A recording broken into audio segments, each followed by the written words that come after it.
Alrighty, so hey, welcome. We're going to go for a paddleboard this morning. Check it out.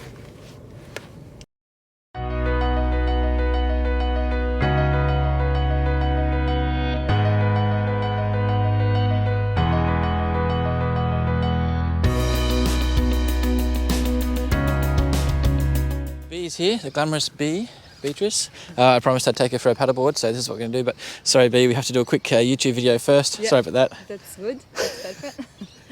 How many times have you been paddleboarding before? Few times, yeah. Uh-huh. Never here, Okay. but yeah, like more like in the Sydney area. Okay. Yep. Yeah. Sweet. So we thought we'd take Bee to this flat water. The flat water and the surf. Yeah, Gunnamatta Bay in Cronulla. And right, so finally I've got two of our boards together, the inflatable paddleboard and the fibreglass paddleboard. So really quick, just so Bee can get out paddleboarding, I wanted to explain the differences. All right, so fibreglass, these are the boards that we started out with. Fibreglass is a solid object, obviously. We design it so that it's super lightweight, and generally in the water it's going to cut through the chop and sit in the water, so it's going to be more stable than say a than a inflatable paddleboard. The way we've designed it is that it's got a single concave in the front, running down to flat for stability, down to a double concave in the tail, so that the water just channels through the fins when you're trimming along a wave. But ultimately, when it's on the surface of the water, just because of that single concave under the front, it sucks onto the water surface, just like a hovercraft. And to keep the board nice and light, we've done 2 layers of fiberglass, top and bottom, a lighter weight of fiberglass underneath, because you're not standing on the underside typically. And under the deck grip there is some veneer, bamboo veneer, just to add it more strength under where you're standing, so that you don't get impressions. And then we have a timber tailstop and a timber nose to provide more strength. This wood that you see on all of our fiberglass paddleboards is actually a wood paper, so that's super light. A lot of other paddleboards will put bamboo veneer all the way along, but we feel that adds a bit of extra weight that's unnecessary. So yeah, super lightweight. We'll get Bee to pick one up in a minute. So coming over to the inflatable paddleboards, as you saw, it's a bit of effort to pump them up. So typically I'll pump it up before I get to the beach, or take it home, inflate it, as long as I'm not going on a freeway. The benefits you get from inflatable is that, yeah, you can pack it up into a small bag, you can fit in your apartment, but it's a bit like a football, so it's going to sit on top of the surface of the water. It's not going to be able to trim inside the wave as much as a fiberglass paddleboard. So they're the things to weigh up. And inflatable paddleboards are actually excellent for kids, because they can fall on it and bang their heads and that won't hurt too much.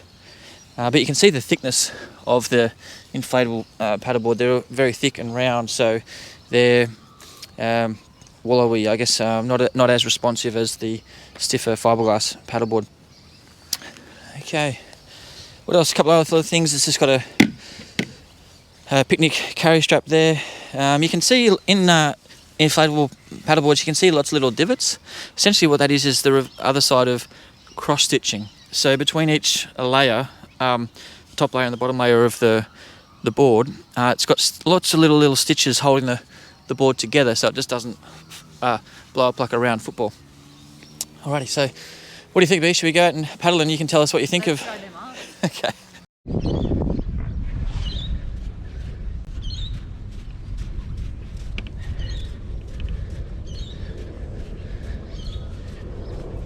How was that board? Was it heavy to carry over? Okay, that's good. I feel like Pocahontas. She feels like Pocahontas, she said.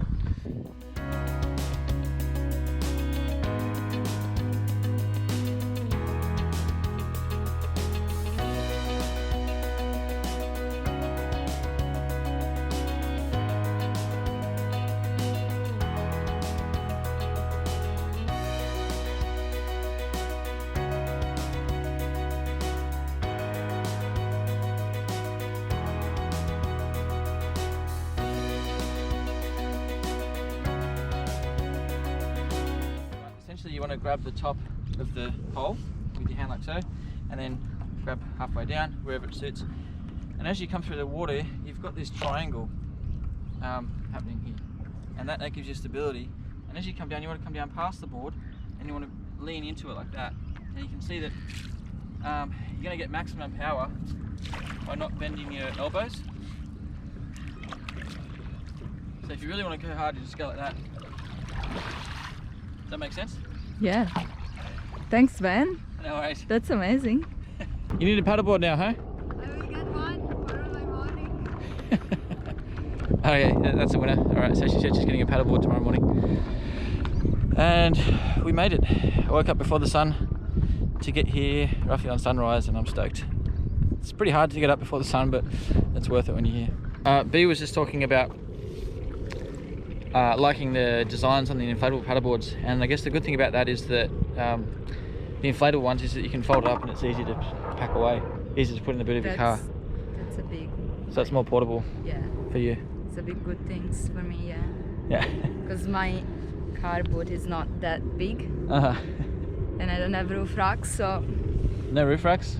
No. And you have lots of electric skateboards to carry around. That's right. So I can fit everything. And you can fit everything, that's right.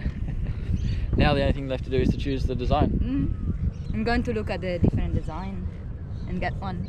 Nice. B is an avid electric skateboarder. Yeah. And she's just admitted that she's not sure whether she prefers paddleboarding or electric skateboarding. So that's I think it's a hard competition. Hard competition. All right, here we But go. you can do both. Yeah, exactly. That's what we do. We do both. Yeah. Yeah.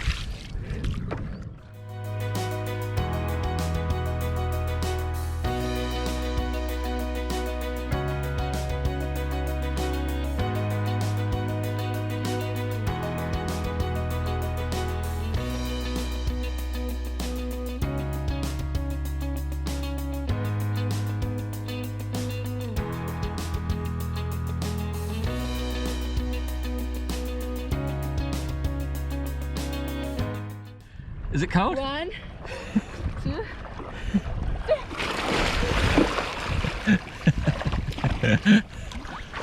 Ah, see that's a good use for the leg rope. See you later. Alrighty, so just getting the paddleboards back in the car, and it's going to be a bit easier to not have to fit 2 paddleboards in full size. So what I'm doing is I'm actually releasing the air out of the inflatable paddleboard, but you thought it'd be a good idea if I showed you how to do that.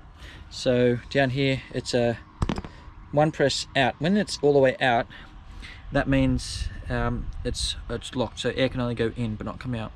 When you do 1 press in and the white bit stays in, that means it's going to stay open and let all the air out. So we're going to do that, leave the air valve open so the air can come all the way out, and then the board's just basically going to deflate, and then I'm just going to fold it up.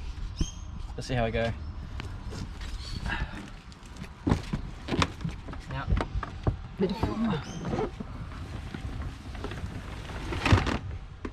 okay, that's done.